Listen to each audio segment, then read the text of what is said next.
Hi there, I'm Andy, a moon-chasing, manifesting, wander lover, and feel-good aficionado. Consider me your woo-woo best friend.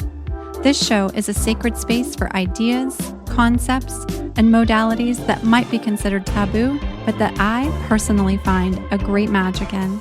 In these conversations, my mission is to inspire confidence, worth, and mystical thinking in our modern world. Let's get into it, shall we?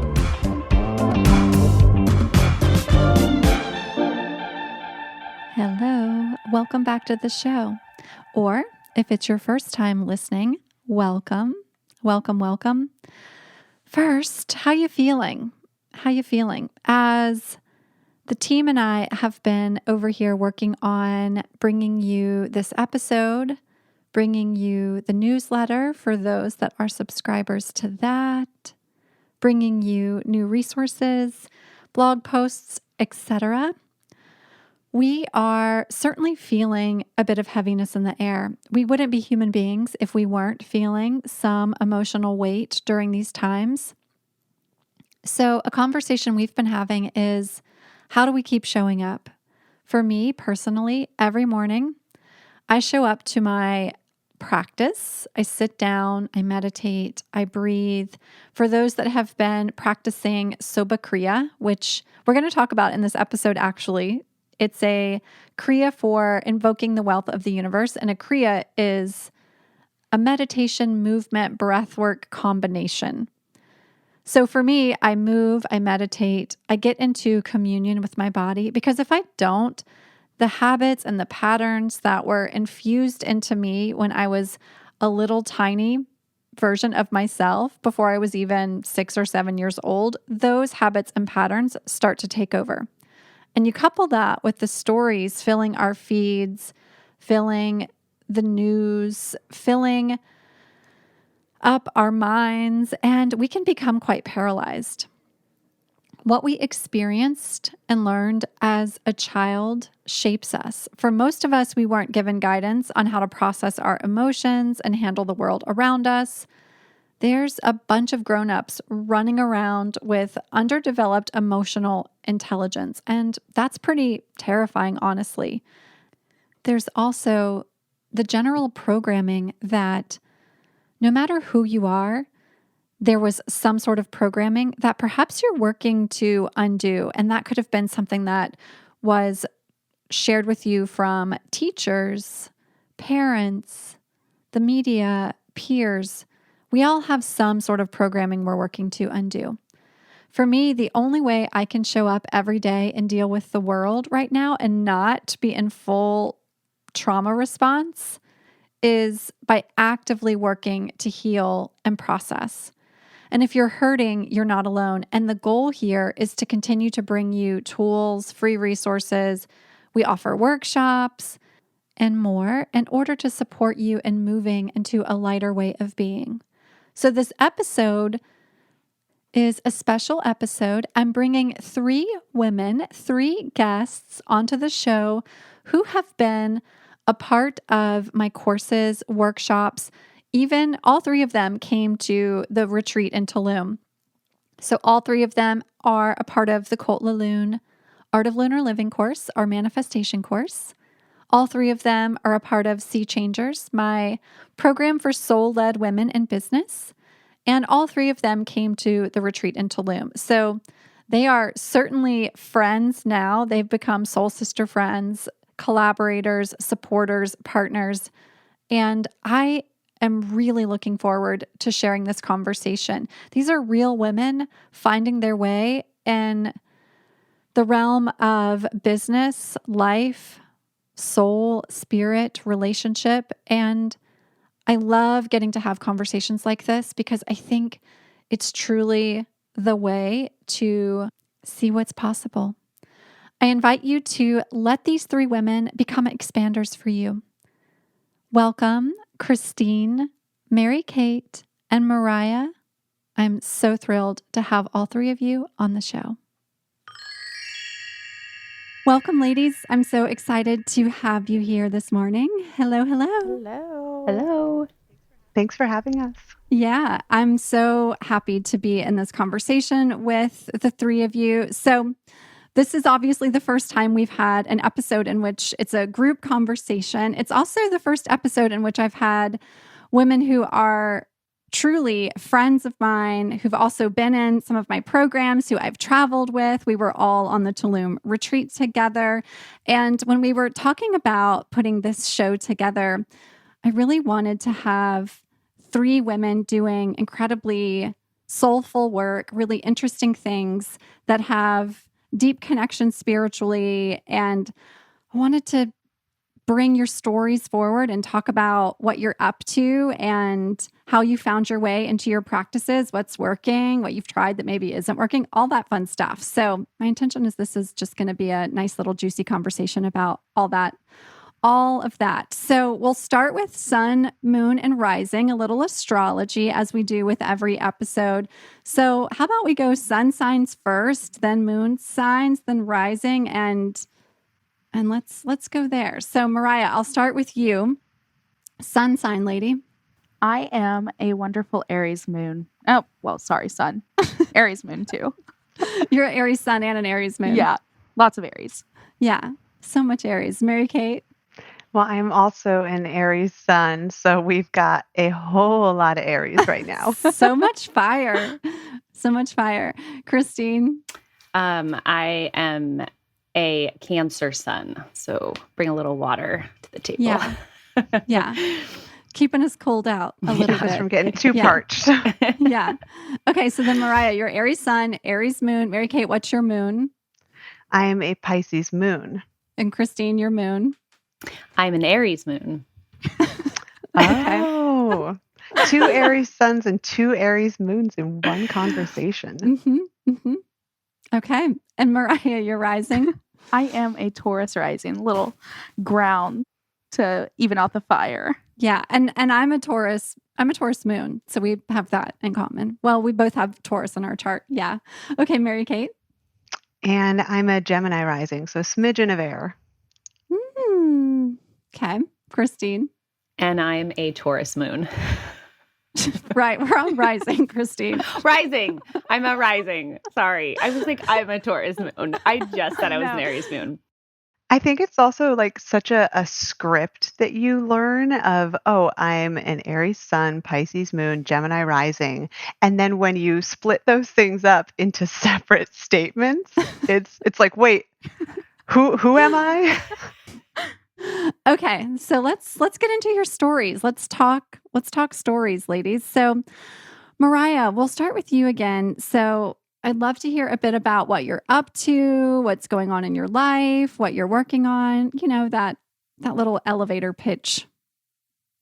So I just had a lot of big life changes. I'm a mom of two, and my oldest just started kindergarten. So I'm able to do a lot more work, which is really nice. I'm also an intuitive life coach. And so I use things like astrology and human design to help my clients. And what I really do with clients is we get down to the root of their problems and figure out what limiting beliefs, like what's going on subconsciously. And we're going to take it all out and we're going to rewire it and put all the good stuff in, what we want to believe, because we create our own reality. So that's what I do. Yeah. Perfect. Thank you. Christine, you want to share a bit about what you're up to? Sure.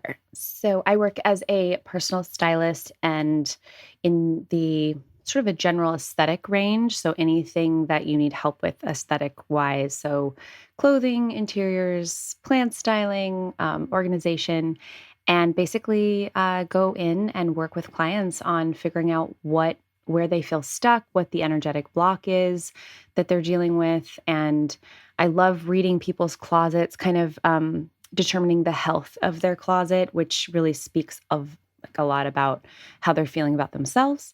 And kind of like Mariah said, pulling out the stuff that isn't working, sometimes physically, it's in the form of clothing, and letting that go and clearing the space, and they feel lighter. And my goal is to have them, work with me and move through what they have to let go of, and then in turn feel more confident and grounded.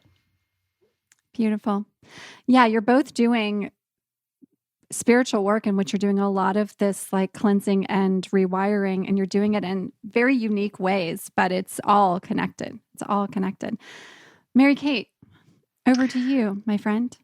Well, I'm still kind of in the midst of this big transition and establishing what I'm going to be doing. But, this time last year, I was in corporate America working for a Fortune 100 company doing global marketing strategy. And I was burning out.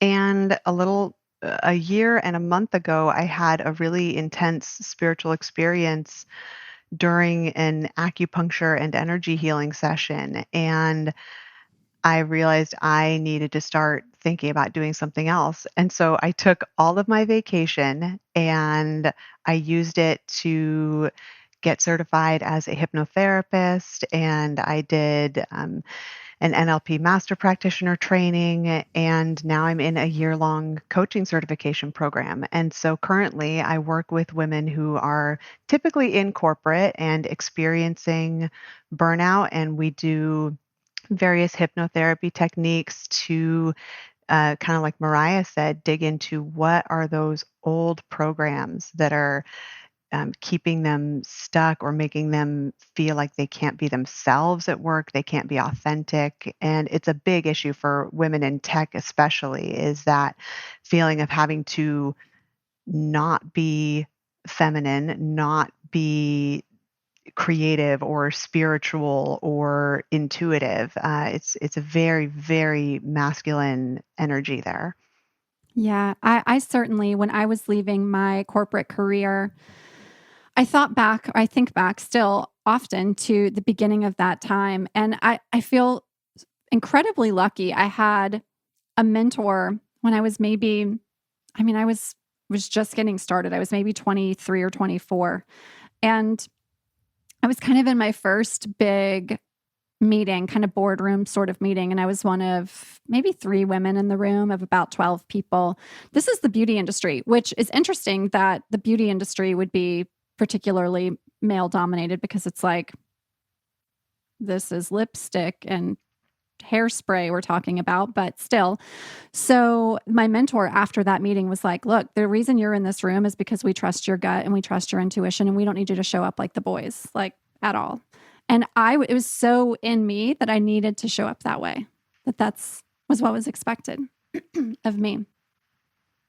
Yeah. Yeah, I think in many industries, there's this, I think in neurotypical or neuroatypical communities, people talk about masking and having to, do certain things to not appear weird or different. And in some industries, women have to do it to not appear too intuitive or too spiritual or too feminine. And those are the women I'm interested in working with. Yeah, I love that. I love it. Those women need someone like you. So Mary Kate, let's start a bit with your story in regards to that moment on the acupuncture table. Take us back there. Yeah, I want to talk about that. I've been doing acupuncture once a week for the last like 2 months, and so I'm really feeling it. I'm really into my acupuncture treatments right now. It's been really amazing, and I would love to hear what that moment was like for you. Oh, yeah. So it's interesting because this corporate job that I was at when I started it was a total dream job, and it was great for about a year, and then it went downhill very quickly. And for a long time, I was very confused about why, universe, did you even put me there if it was going to be so great and then turn so bad? But I was seated in back-to-back cubicles with a really neat woman, and one Monday morning, this would have been probably 2 years ago now, she came in and she said, "Oh, I just had the greatest acupuncture session over the weekend. It was so great. I feel so good." And I had always been interested in trying it, but it felt so intimidating to choose a practitioner because I really didn't know what to expect. And so I got that contact information of her acupuncturist, and I went to see this woman, and she is really incredible. She works, her name is Miyako C, and she works in Encinitas, California. And she combines acupuncture with Huna, which is a Hawaiian energy healing, as well as various timeline therapies and things. And so I was on her table, and this was, a little over a year ago now. And she was doing the acupuncture and the energy and taking me on a shamanic journey, visualization meditation. And up until that point, I was still kind of trying to figure out what I believed about God, and source, and I had been raised in a very conservative, fundamentalist religious upbringing, and I wasn't sure, do I even believe in chakras, right? And so I had an encounter with, uh, I'll call them here a spirit guide, which was so profound that within a matter of a couple of weeks, it completely shifted my perspective. I came to believe in past lives. I started doing Kundalini yoga. It was a complete 180, or not a 180, but an acceleration through what I thought might take years of processing and deconstruction. Wow. Yeah, those little moments of serendipity of someone sharing in your office, hey, I had this really great treatment. And you listen to the call to go explore it, and it's completely changed the trajectory of your life. Mm-hmm, mm-hmm. Yeah. Mariah, let's talk about your transition. So tell us a bit about where you were and what brought you into this work that you're doing now. Ooh, what a story. So I will say where to start.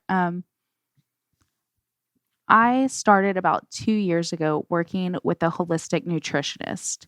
I got diagnosed in 2017 with a terminal illness that has no cure but no symptoms as of now, called Huntington's disease. And ever since I got that diagnosis, I knew deep down like I would never get symptoms. Like it's not going to happen. Not happening. And so I found this holistic nutritionist who works with preventative medicine, and I was like, perfect. This is what I need. I'm going to take care of my body so that like I can take the inspired action to never have symptoms. And man, that changed my entire life. Never did I think working with someone would change the way that it did. So I started realizing that my thoughts had more power than I had led to believe. I started meditating, and then I happened to be Googling about manifestation, and I ran into your website, and I got in Culte La Lune, and I just started meditating, and I deep dove into astrology, which led me to human design, which led me to working out all the time because nutrition and body and mind and spirit are also connected. And it has just been a journey. I also, like Mary Kate, grew up in a very religious household. And I remember being young and having like a pack of tarot decks, and I wasn't allowed to have it. So they got taken away. And I loved astrology. And so the past 2 years has just really been diving into myself. And I'm realizing that so many people don't have these things available to them. So as I'm learning them, my goal is to equip others with the modalities like human design. It's such a great personal development tool. And once you know it and you can start living in alignment, it'll change your life. So yeah, getting into your course, just the way things lined up have inspired me and changed my whole way of thinking. And now I just aspire to give that power to everyone. Like whenever I work with people, I just want to help them, give them the tools where they don't even need me. Like they can just be like, oh yes, Mercury's in retrograde. Let me see what house Mercury is in. And I need to watch out for that area of life. Um, and so, yeah, I'm just super thankful and realizing we can turn our struggles into something greater and prevail over them. Like in 2018, I was at rock bottom alcoholic, working 3 jobs, the peak of my bipolar episode. My mom had passed. And if you would have told me then that I would be turning that into all of these great things, I wouldn't have believed you, because those really equip me, that knowledge and wisdom to help others, and everything in life really just happens the way it's supposed to. Kind of like how Mary Kate, that one conversation led you to this whole awakening. So yeah, all that struggle has led me to where I am, and it's beautiful. I find so often that people that are deeply connected to their soul journey or their spirituality have gone through something really fucking dark to get to that other side. And sometimes that darkness can take us down a really horrible path. And sometimes it does for years, and until there's this moment of like, wake the fuck up and let's see what else is out there. And it sounds like for you, that's very much what happened. Mary Kate, I know that that's a part of your story too. It's certainly a part of my story too. And it doesn't mean that you have to go through something dark to find modalities and a spiritual connection that will open you up to new paths, but it does happen often. And in the shamanic world, it's often the medicine men or women are often people who had near-death experiences as children, and or they have lived in very restrictive sort of circumstances, like in darkness for literal darkness, like in a cave for the first part of their life, like ages 1 to 6 or 1 to 8 or 9 or 10 or 11 or 12 even, so that when they come out of the darkness, their perspective is completely different. And I think that when you go through that figurative darkness too, that's certainly something that you have an opportunity to look back and go, oh, right, if I hadn't gone through this level of despair, it would have been challenging to even see what I can see now. Yeah, and it really helps, that duality of life, just to really appreciate the light that I'm in now. Like in Tulum, that was beautiful, wonderful. And I don't think I would have appreciated it the way that I do today. And not to say like people have to go through darkness. Everyone has stuff going on, and it's maybe dark to them and not someone else. Totally. Yeah. Okay, Christine, let's talk about your story. So I, did some corporate work early on. I moved to New York when I was like 23, and I had this dream that I was going to work in publishing and, work in fashion and do all of this stuff. And I was able to do that in some respect for quite a while until the recession happened. And then I had started a blog, and kind of, it felt like the Wild Wild West, like everything that I had known, all of the corporate structure and the step-by-step, there was a playbook, like, and that's just what you did. And you worked your way up, and that was it. And it all crashed down. And, magazines just completely, I mean, they really, really struggled. So here I am in New York, just like, and it was such a scary time, but it was also very exciting, because I just remember, I kept trying to get another like journalism job and work in a magazine, and you just kept getting laid off. So I finally just hit the ground running with this blog I had created back in 2008. And yeah, it was like the Wild Wild West. There was no rules. You were self-appointed. And all of a sudden, all of the hierarchy in my world was gone. I was my own boss. I had never done that before. And I just, that's a longer story, but basically I just kind of blind faith, also just had no idea like what was in front of me, and I didn't know any better or worse. So I just kept going forward. I guess that's like, sometimes when you're naive and you don't know, you kind of do better because you don't have anything to compare it against. I had nothing. I didn't know what would happen. And I couldn't fail because I'd already been laid off. And that was failing in a lot of ways to me because I just couldn't hold this job. It wasn't my fault because of the recession, but I still, that was a whole thing. So flash forward, I started getting some inquiries about styling. And I think it's so interesting to look back. I thought you had to go to school for everything that you did. My mindset was very much like, you need to have a degree in things. And then you can't just be self-proclaimed. That's the word, self-proclaimed. Like, I can't just like call myself a stylist. Like, I'm such a hack. Like, I can't do that, And all of a sudden people are like, no, but like you have an eye and you have a way about you. I want to work with you. And I just thought that was really funny. I was like, I don't know what I'm doing.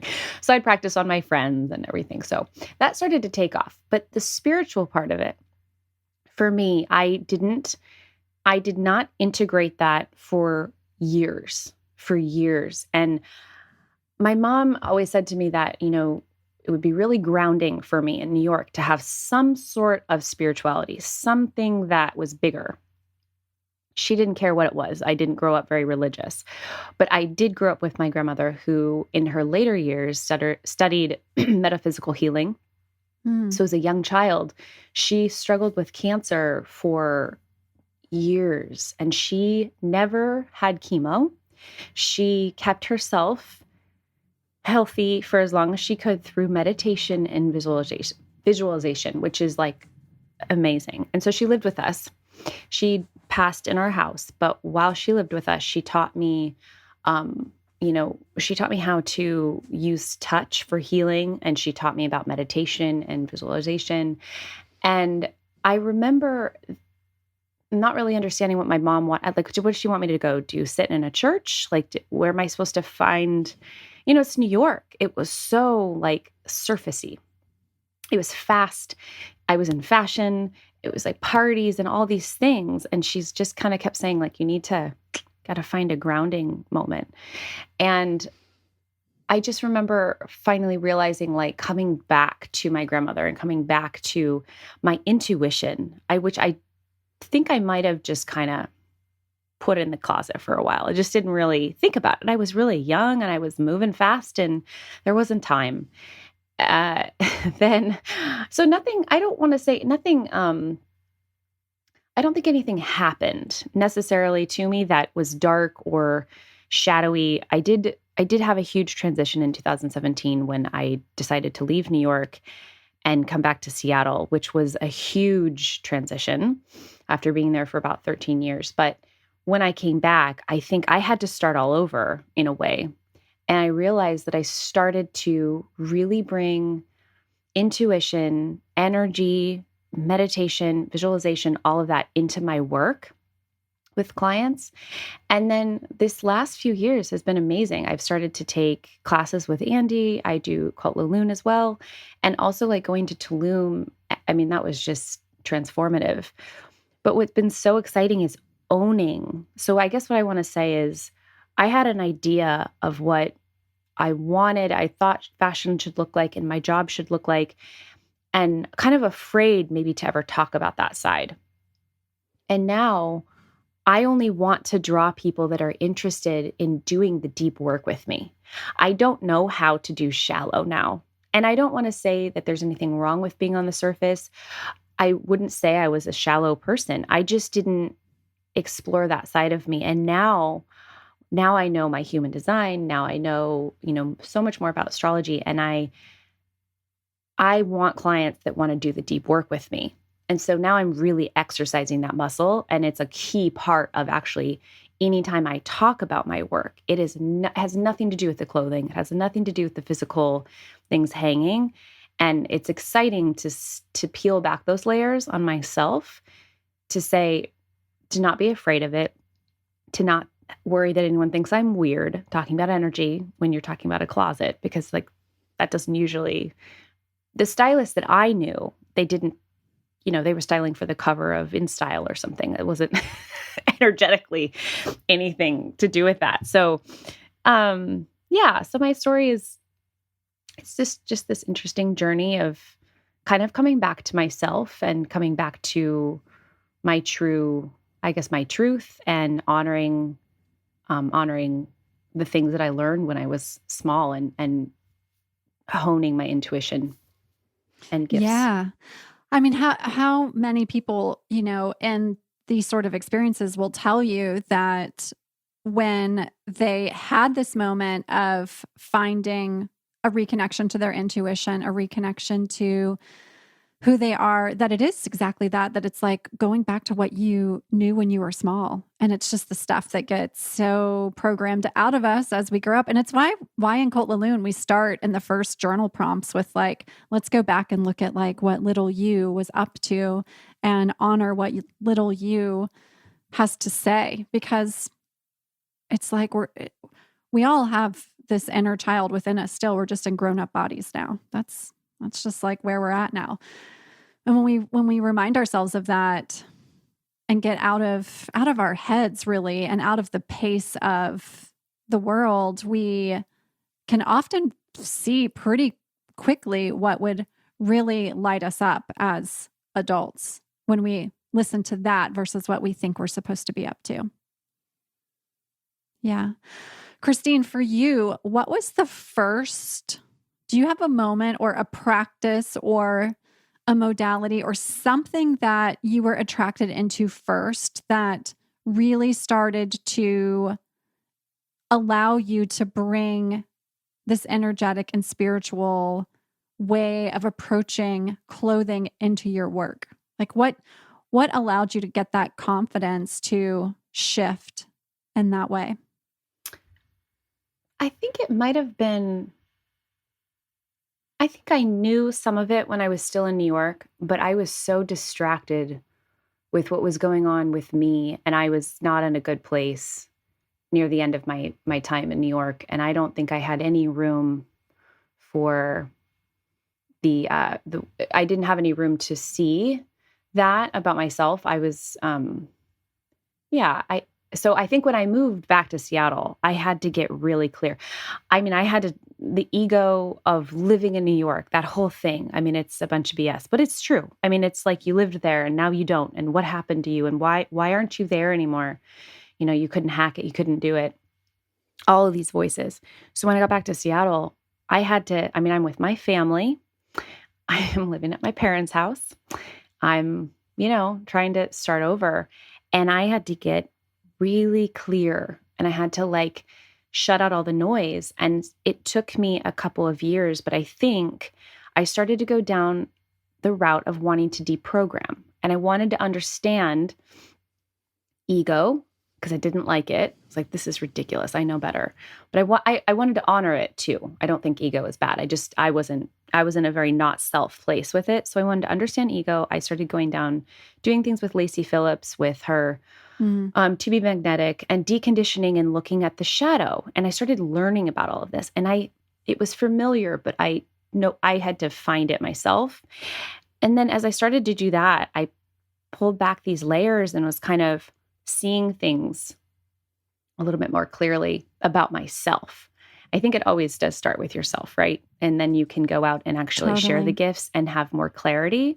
So then after that, it just, I think I got into human design, and we're talking to Andy about that. And then, astrology has always been interesting, but all of these pieces. And then now being in Kundalini yoga and understanding how to, manifest correctly for me it's not one size fits all. So I think that I don't think it was one moment. It was just this 2017 to now, it's just been this interesting journey of peeling back all the layers, seeing what's there, and then seeing what my gifts are and making them very shiny so that when I can go out and I work with clients, I just am very confident with it now because I've gotten back to like my true self. Yeah. Does that answer the question? Yeah. I don't think there was one moment, but I'm also, I just had a big birthday just rolled into a new decade. And so Mhm. that also, just in one moment, I will say, that is finally, funnily enough, allowing me to just be like, either, I'm becoming friends with my shadow. I want to, like, come on in. Let's talk about it. What's going on? And if I can get clear with that, I can even bring in less. I try to have no judgment in my client sessions, but if I can get really, really cool with myself, and then it gives me even more space for everybody else when I go in and I deal with their blocks and their shadow and their issues, because it just becomes more neutral. You can just, it's more fluid, and you can talk to them about it, and there's not as much stigma. So it's really letting go of that stigma. I think that might be the ego and the stigma of things. Yeah. Well, and with shadow work, the hardest thing to do and the quickest way to get there is just to have self-compassion and allow yourself to be in a judgment-free zone in regards to self. And that's the fastest way there and the most complex, because we're of course, our harshest critics always. And what we would never judge in someone else, we turn such a harsh eye at ourselves. So, yeah. Yeah. Thanks for sharing all of that. Mary Kate, for you, so you had this awakening experience, you're going through this process, and was there a modality or a practice that you got into at the beginning moments of that awakening that really shifted things for you? You know, the thing that comes to mind most strongly is that I had to do a lot of groundwork to be emotionally, psychologically, neurologically ready to have that experience. It wasn't like I was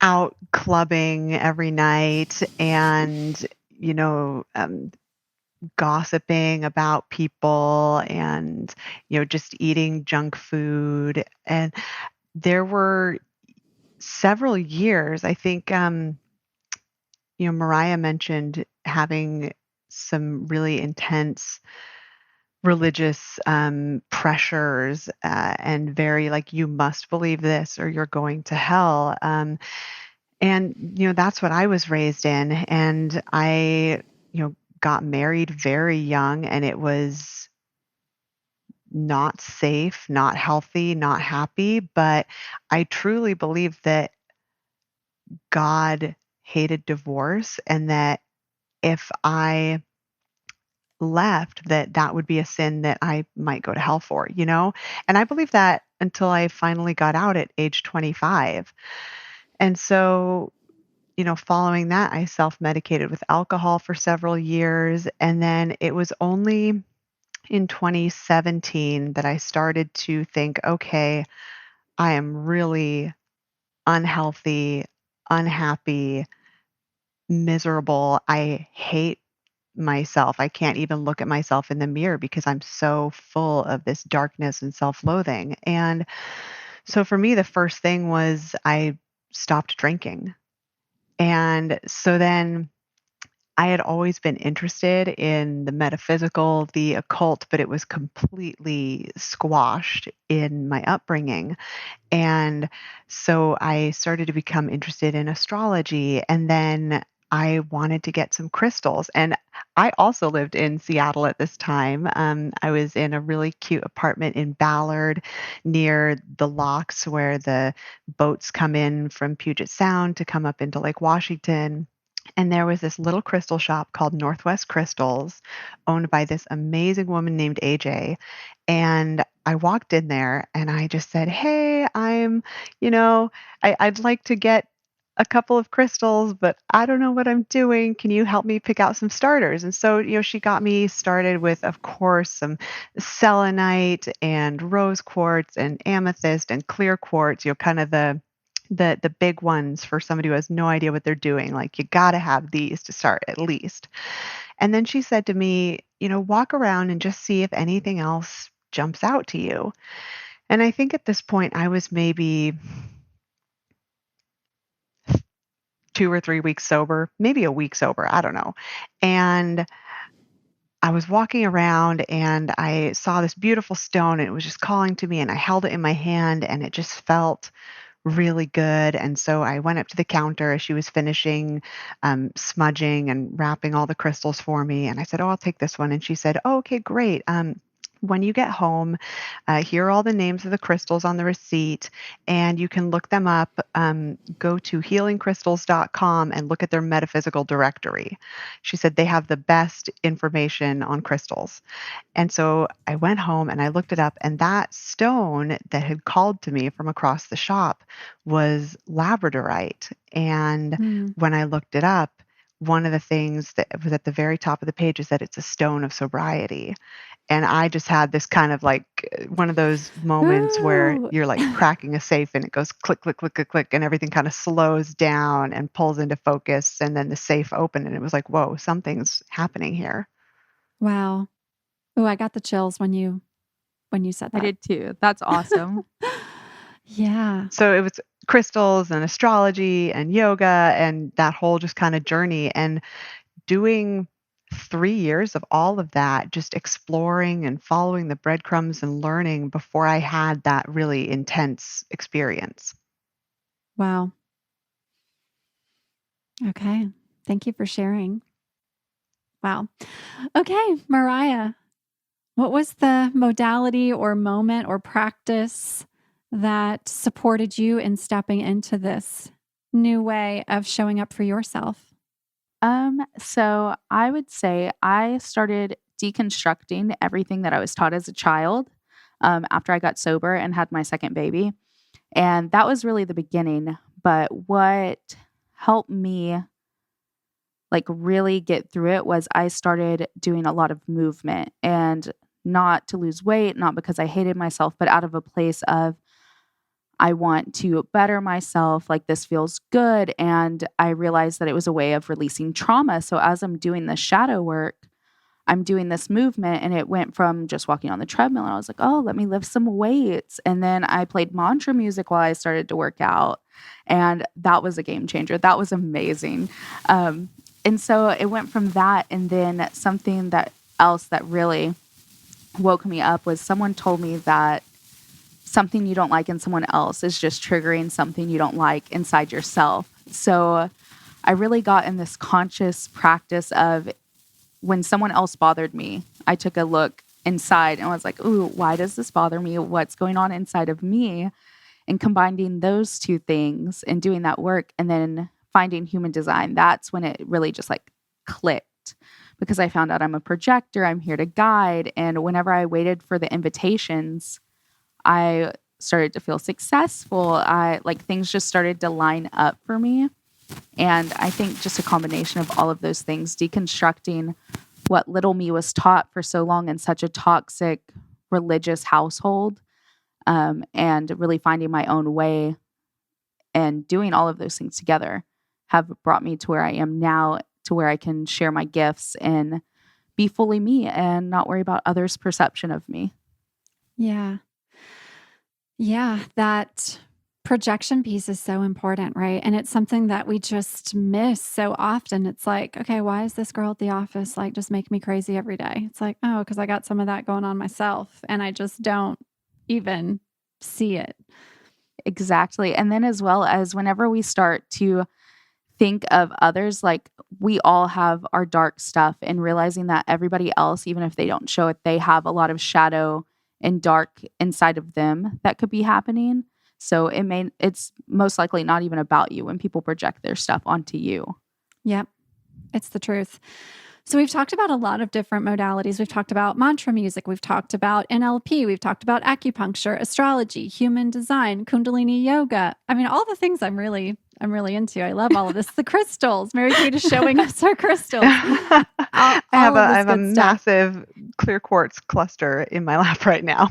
Keep that thing on you. Yeah, I was watching your Instagram stories when you were unpacking your office, Mary Kate, and I saw the crystal box. I was like, that's a serious crystal collection she's got going on over there.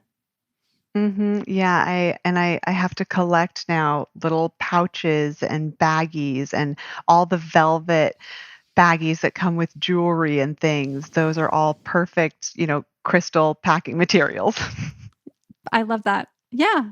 So good. So good. Okay. So then I want to ask you guys each about a practice or an experience or a healing that you tried that was maybe the weirdest thing you've ever tried. Whether it worked for you or you were like, yeah, no, this isn't for me. It's the weirdest thing you've tried. You're all looking. I can see This all is of a you. good question. I can see each of you, and you're all thinking so hard right now. Okay, Mariah, do you have one? It's the weirdest thing you've tried. It's not really weird. It was just something that I had never thought of, and I look ridiculous doing it, which is like the rage shaking that you hear about, where you just like really shake it out. Like you just scream if you need to, like stomp it out. It sounds crazy, but it works. It does work. It's called rage shaking. I think that's what they call it. That's what I call it.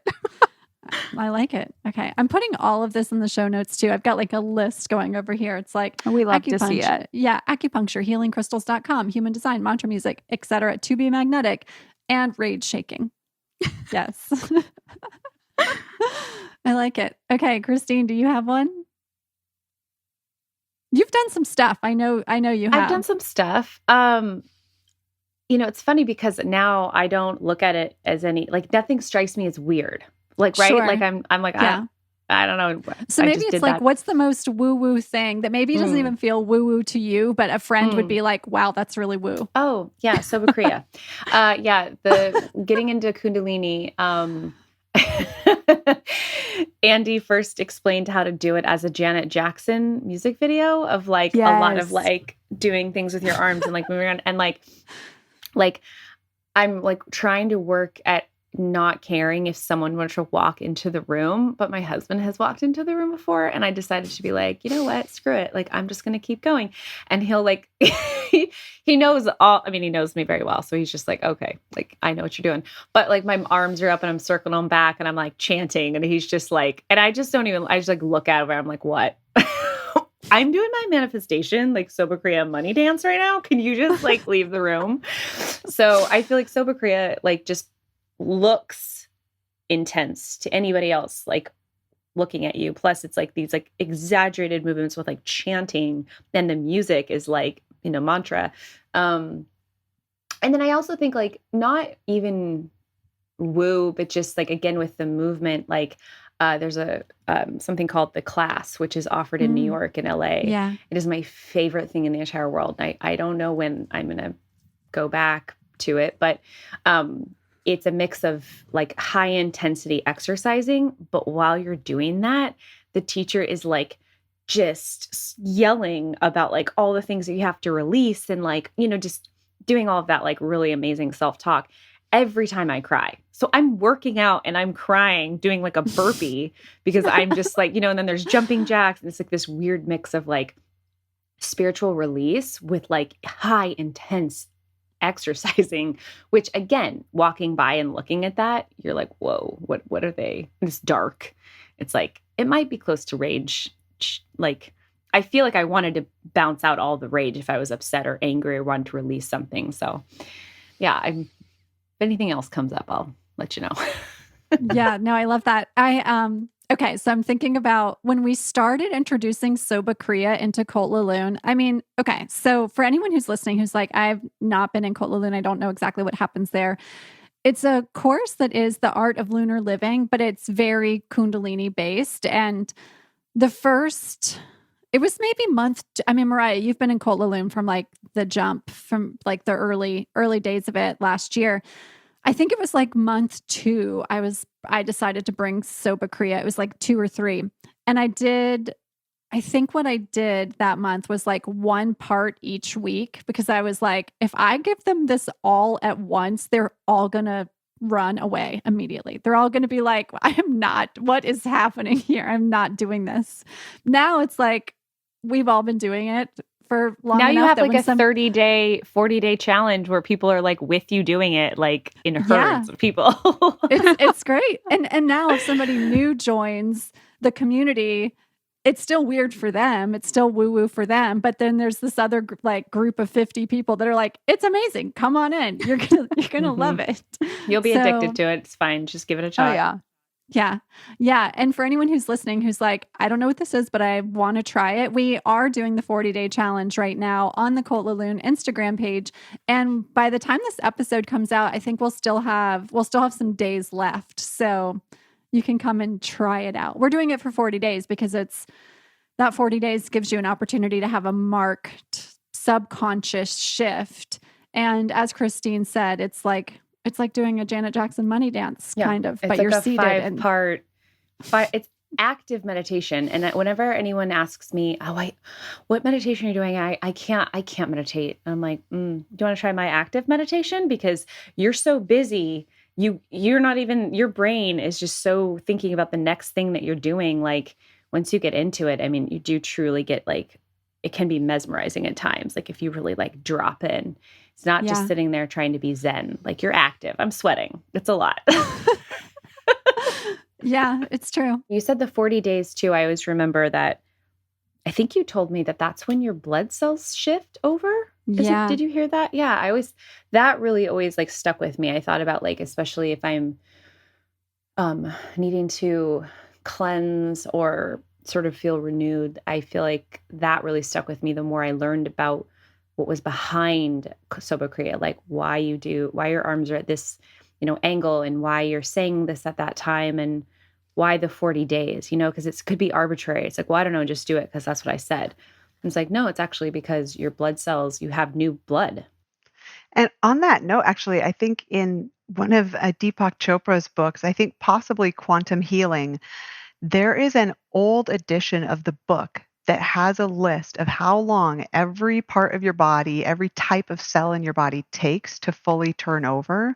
And so in terms of using things like Soba Kriya, but it's an old edition of the book. I think they've removed it for like liability reasons, to say, because I think people were saying, oh, your book said that I could heal my bone cancer in 7 years by doing this. I don't know exactly. I don't know the details, so don't quote me. But there is a list in an old version of that book. Wow. I want to find that. I'm so interested in that. Yeah. So it's the 40 days for your blood replenishment it's basically like, again, I'm going to just take the Deepak Chopra route and say, I'm not a doctor in this regard, and I would not publish this in a book, but you can go and certainly ask a doctor about this. Your body replaces completely the blood volume within your body in about 40 days is completely regenerated. So your body is making new blood cells all the time, but in about 40 days, you've completely replaced what you had 40 days ago. So yeah, that's cool. There's all sorts of other reasons for 40 days. And there's all sorts of in religious stories, 40 days is a thing. There's lots of 40 days is a long held marked time of passage to do the things. Yeah. Okay, Mary Kate, what's the most woo-woo thing you've ever tried?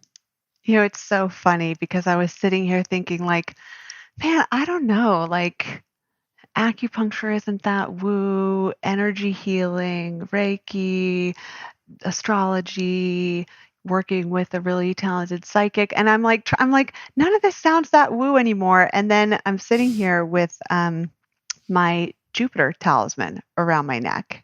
And this is an interesting one because, again, it does not feel woo to me at all anymore. But I worked with an astrologer to select a talisman. And the reason you would work with a talisman is to basically strengthen or bring in more of a certain type of planetary energy to your space, to your life. And so I worked with an astrologer to decide, okay, what planet in my natal chart is in a good position, and by strengthening it would be even better. And so they selected Jupiter for me. And now the thing about talismans is that it's not just something that says Jupiter on it. It has to be created at a specially elected time in a specially elected place under a specific planetary alignment that's very positive for the planet in question. And so the astrologer I was working with said, it's clear that Jupiter is the planet that would be best for you, but I don't have any talismans for Jupiter right now. But I do know that a astrological wizard named Christopher Warnock, who owns the website Renaissance Astrology, has a specific Jupiter talisman that would be ideal for you. And you need to go on the website, and this is the one you want. You want the lion-headed, silver, gold-plated one, and it was cast in Islamabad, Pakistan by a mage that Christopher Warnock works with. And this is the one you should get if that's in your budget. And so I got it, but I couldn't open it right away because I had to wait to begin the binding process with the talisman until a specifically appointed hour on a specifically appointed day. And then I couldn't look at it or touch it until that moment. And then as soon as you touch it, the talisman begins a process of binding with you and working with you. And the point of it is to increase your connection with that planetary energy. And Jupiter is all about prosperity, good fortune, luck, expansion, growth. And it's been a very interesting, because my specific time to bind with the talisman was January 1st. And the experiences that I've had and the prosperity that's come into my life and the opportunities, it's been very interesting. And so it's crazy because I'm sitting here thinking like, nothing that I've done is that weird. Oh, okay, no, like actual astrological magic with an actual mage doing things under certain astrological elections. Like, okay, yeah, I guess there's some stuff that might sound a little woo. It's like at this point when you've like found your way in, it's like, oh, I dabbled in astrology. I started doing some yoga. Now I have a talisman that had to be opened on January 1st. I was like, at 4 p.m. Right. And there was there was an incantation and stuff, and it's not messing around. It's like actual astrological magic. And that does actually still feel a little weird coming out of my mouth, but who is it? Is it Warren Buffett or somebody who says that millionaires don't care about astrology, but billionaires use astrology? Yeah. It's JP Morgan Chase. JP Morgan Chase. Thank you. Yeah. JP Morgan. Yes. Yeah, I have called on that line often when like my businessy friends are like, yeah, I don't have time for that. I'm like, do you have time for $1 billion? Because this is what JP Morgan said about astrology. Mm-hmm. So, it's up to you. You can have time for $1 billion or no. It's really up to you. Okay. All right, ladies. I have 5 questions that we close the show with, and I'm going to ask each of you these questions. We'll go through one by one. And Mariah, I'll start with you. Tell us, Mary Kate's just been talking about an object that's special to her. So I'm going to go over to you. Tell us about an object or charm that is special to you. Ooh, so I really don't have one. I have gotten to a place in my life where I try not to put any emotion into physical objects because everything I need is right here within me. And like, not to say I don't appreciate things, but that's really where I'm at. If I had to choose, my Moldavite is what I always have on me. Just keep it on my pocket all the time. Brought it to Tulum with me. It's very special and very magical. Beautiful. Mary Kate, for you, would it be your Jupiter talisman, or do you have something else you'd like to share with us? I think that's a pretty good one. I guess the other thing that I had thought about is that I have a really beautiful crystal necklace that I bought from an amazing artisan in Seattle. Her name is Shay, and she's at Shay D Design, and her whole thing is wearing your crystals. So I bought this beautiful crystal necklace from her right before I moved. I wanted to have some things to bring with me. And I found out through Instagram DMs with her some 2 years later, the crystal in the necklace was from AJ at that little shop, Northwest Crystals, where I bought my first crystals. Wow, that's cool. Cool. Christine, what about you? Yeah, I wanted to grab it. So I'll just show you guys. But so this necklace, It's a kind of an pendant style. But my mom gave this to me on this last birthday, actually when I got home from Tulum. And it is my grandmother's ring and my grandfather's ring with the diamond Oh, in the middle. And actually, Mary Kate, I I meant to tell you, but actually this is perfect to tell you now because in Tulum, Mary Kate and I had a conversation and I said, I need something to protect my heart. I need a pendant that hangs and I need it to be my protection. So you were sending me some great suggestions and I was so excited and everything. So I get home and, my mother is like a very intuitive Cancer as well. She's just a very your mom special has been human. in the Culte La Lune course with us. Yes, she has. Yes, No she's very, way. yeah. And so my grandmother this is her mother. And I was incredibly, very, very close with my grandmother and grandfather. Rita called him Granddaddy, Frank. But yeah, so she hands this to me and I just burst into tears because I just thought, Oh, oh my God, like this is what I had called in. And she had been waiting to find a good time to give it to me. And so I just need to change this gets tangled, but so I want it to hit right, like on my like chest, like right where I feel like I get, kind of stuck sometimes. But I feel very, very, very safe with this, as if she's And always been a guardian angel for me. So that is so powerful because I think when people talk about crystals, they're like, oh, I need to have like a clear quartz or a labradorite or something. But diamonds and gold, those kinds of precious metals also have those properties and very powerfully too. So that is like so beautiful and perfect. I love that. yeah, you came into my mind immediately. And I was like, I have to text her. That I was like, just kind of wrapped up in everything. So I'm so glad I got to finally tell you about that just because it's so special. So yeah. beautiful. Oh, I love all these. Okay, next question. Mary Kate, what's your book that changed your life? Ooh, so around the time of kind of my early changing my whole life, getting sober, I was in a relationship with a guy who I did really like, but I was just kind of all over the place. I was like, oh, I got to get sober. I don't know. And I read, I was on this women's yoga retreat, and one of the women recommended a book that my mother had recommended to me at Thanksgiving. And I thought, okay, I have had this book recommended by two women who are, the opposite sides of the planet.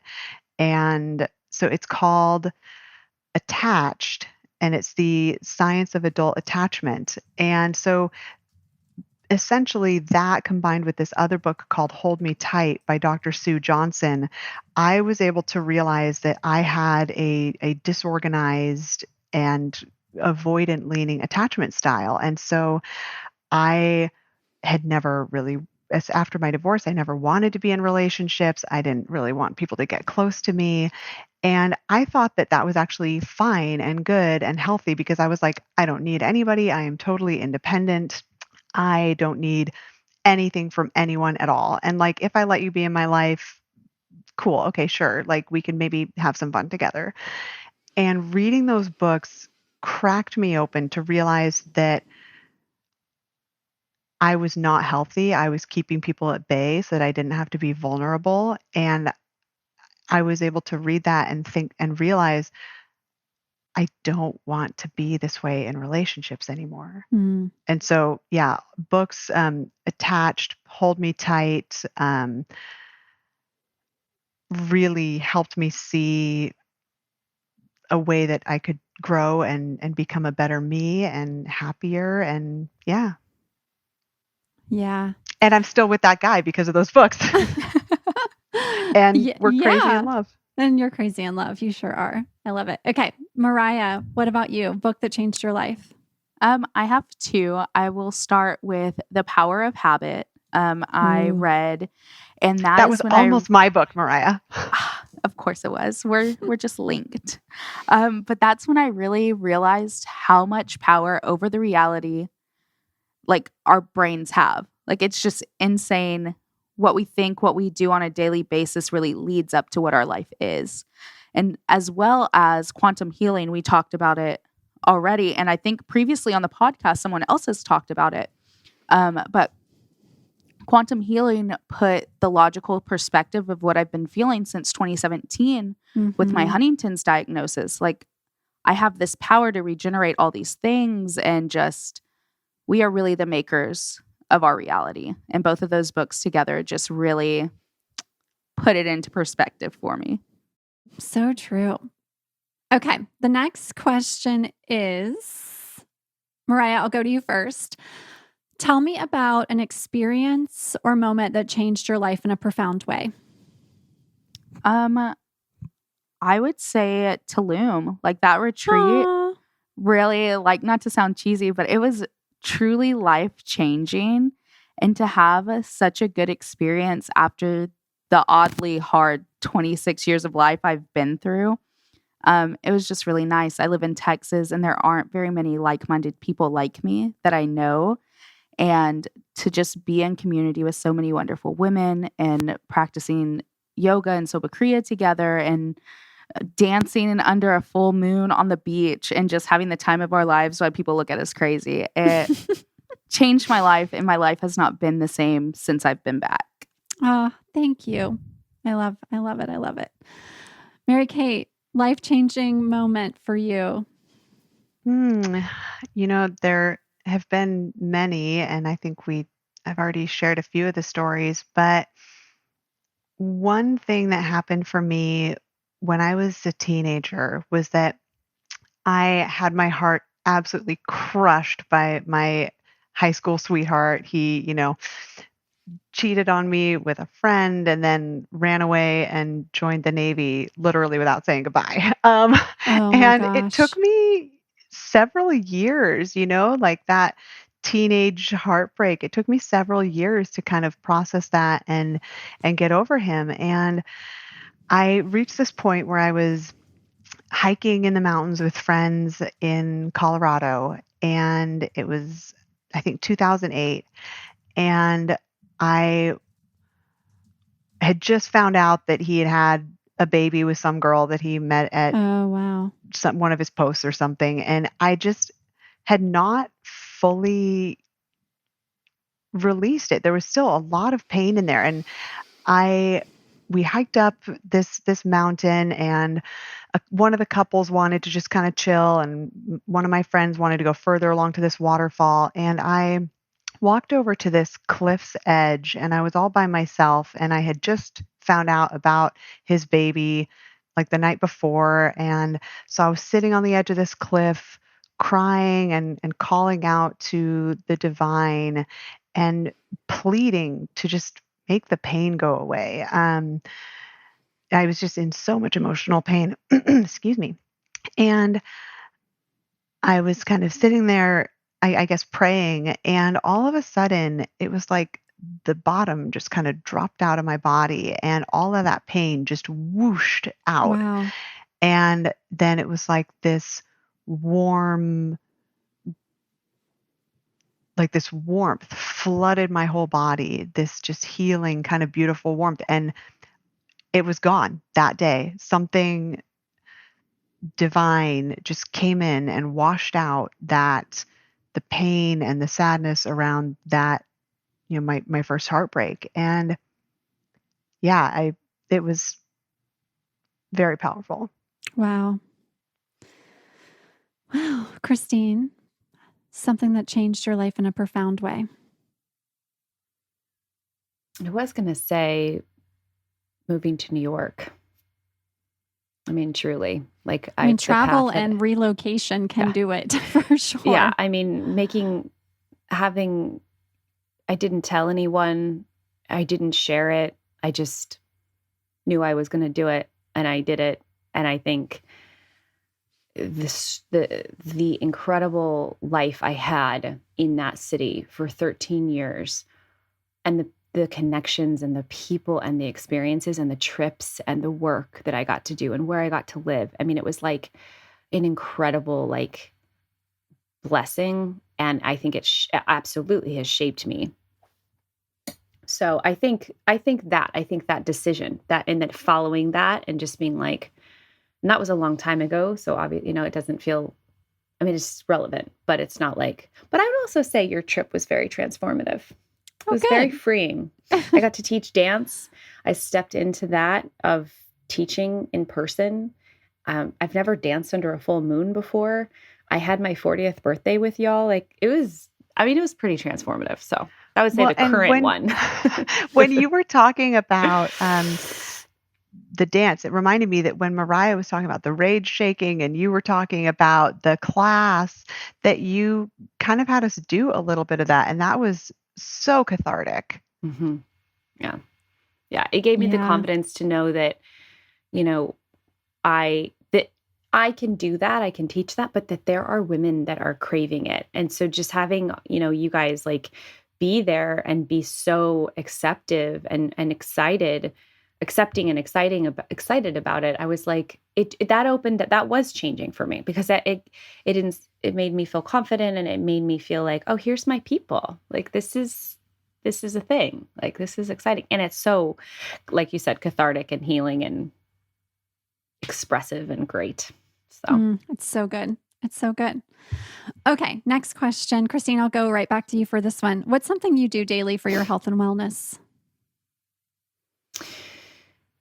Daily for health and wellness, I've given myself a tiny little break, but Soba Kriya every day. And at least 15 to 20 minutes of some sort of movement. And I do not beat myself up. I'm not a runner, meaning where I feel like I have to run a certain amount of miles or do that. I like to move my body and I stretch. I need to drink more water, but I would say if I can do my journaling with my Soba Kriya and then I can move my body for 15 to 20 minutes, I feel very, that feels very complete to me. Like I've done some energetic work on myself. And if I can make sure I also put face oil and drink some water, then I'm really kicking it out of the park that day. Yes. Okay, Mary Kate, what's your daily wellness practice? Something you do daily? Oh man, there are so many that this one was hard to narrow down, but I really appreciated that you talked a couple episodes ago in the episode about aging gracefully about how J-Lo doesn't drink. And, when I initially decided to stop drinking, it was because alcohol was not healthy or safe for me anymore.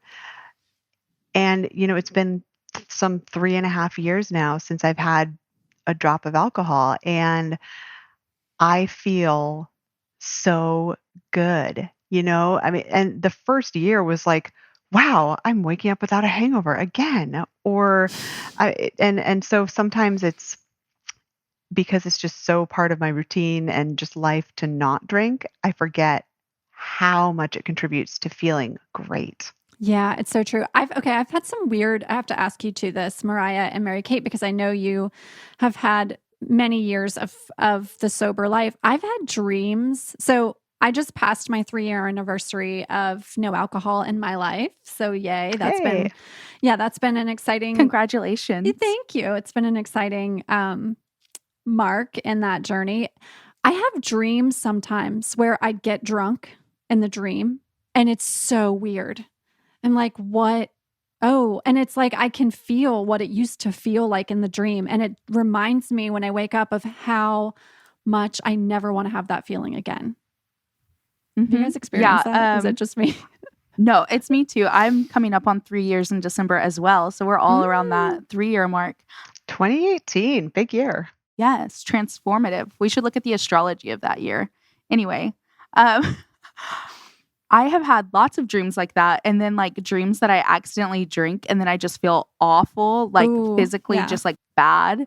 I have a lot of those dreams too that I'm like at a party drunk too. And I wake up and I'm like, oh, never again. No, thanks. Yeah. So yeah, like, no, that's not supposed to happen. Yeah. Okay, Mariah, what's something you do for your health and wellness in addition to the no alcohol lifestyle? No alcohol because tequila is not my friend. I have a non-negotiable where I have to spend at least 10 minutes outside every single day.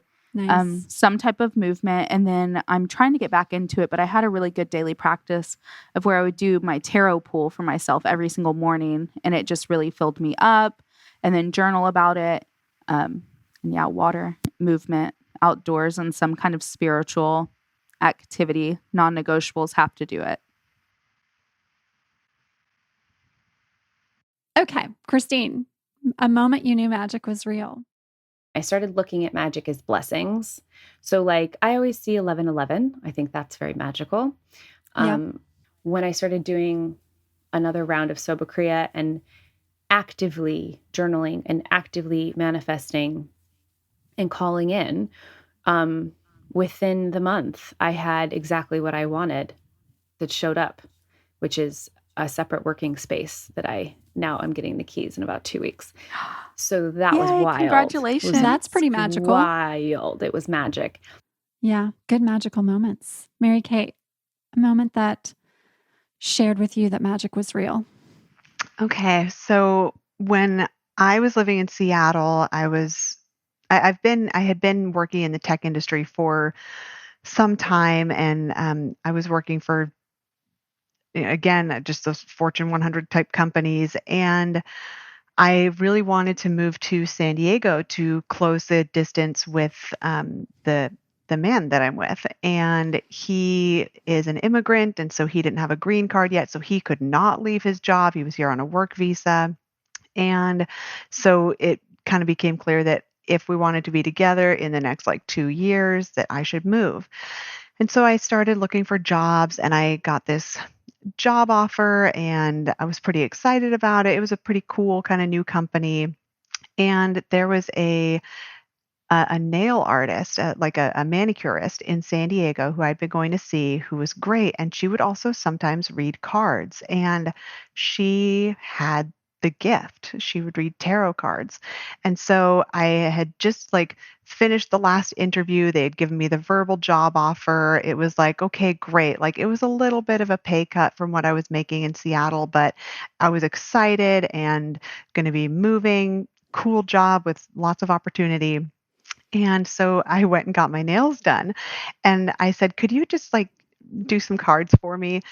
Because I'm really excited. I'm finally going to be moving down here. And so she's like, look at it. And she's like, is it possible you're going to be getting a different job? And I was like, no, I literally just got the job offer. Like, she's like, and so she like did some more cards and was looking at it again. She said, well, you're definitely moving here.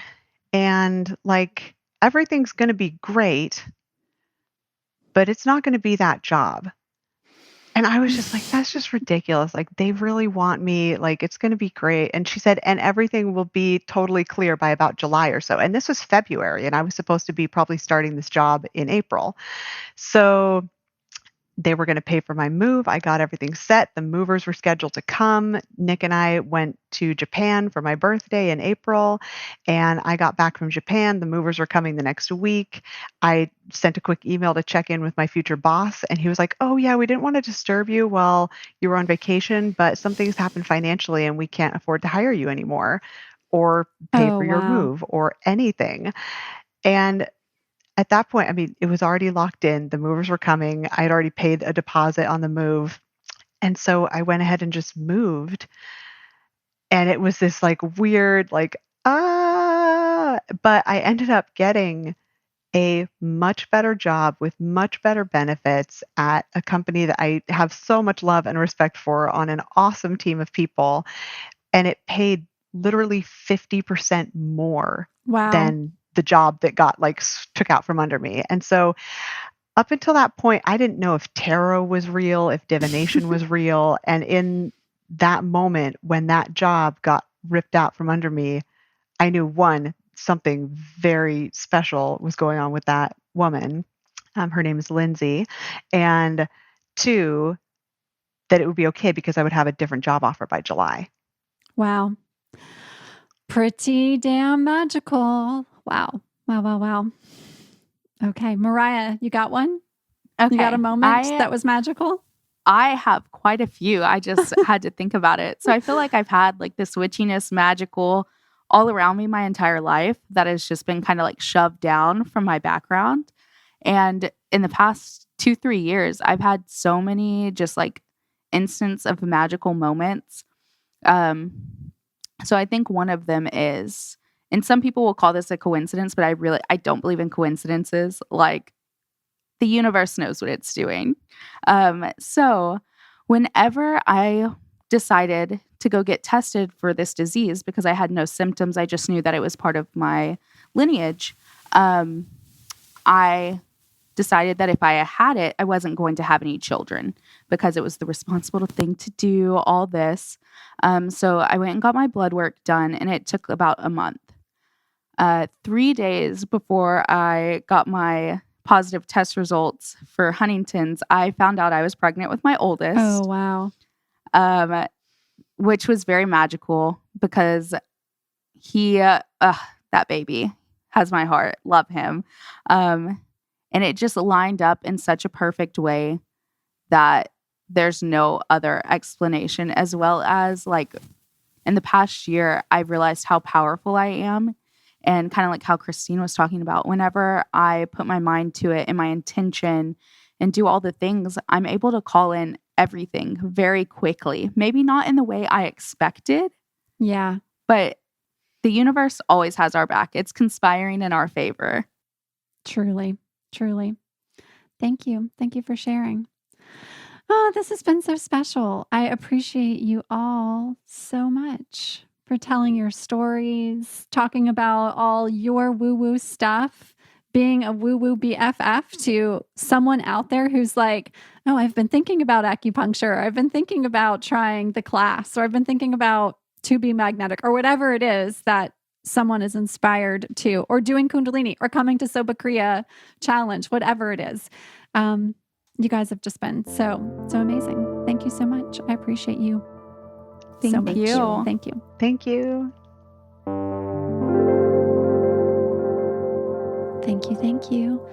If you're interested in joining some of the programs that the lady spoke about today, this coming up week, September 16th, it's a Thursday, I'm hosting a Seachangers Business Foundations Masterclass.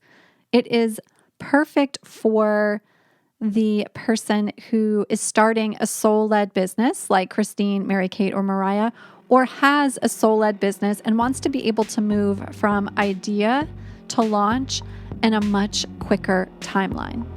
We also have the membership open for Seachangers. You can join the membership, meet these ladies. It is really well priced. It's $33 a month, and there's all sorts of resources and workshops and community building events within the community, within the membership. And lastly, if you'd like to join us in this manifestation practice, the lunar living practice, where we do things like Soba Kriya, join us in Culte La Lune. You can get information on how to join in the show notes. If you've loved this episode, I would love it if you leave a review, share on social, tag us on the show page at Your Woo Woo BFF, and tag me at Wee Wee Girl. Until next time, we have another interview coming up next week. I'm very much looking forward to continuing to bring you these amazing, real people doing incredible things from a place of soul and spirit. With that, we are complete. Much love. I'll see you again next week.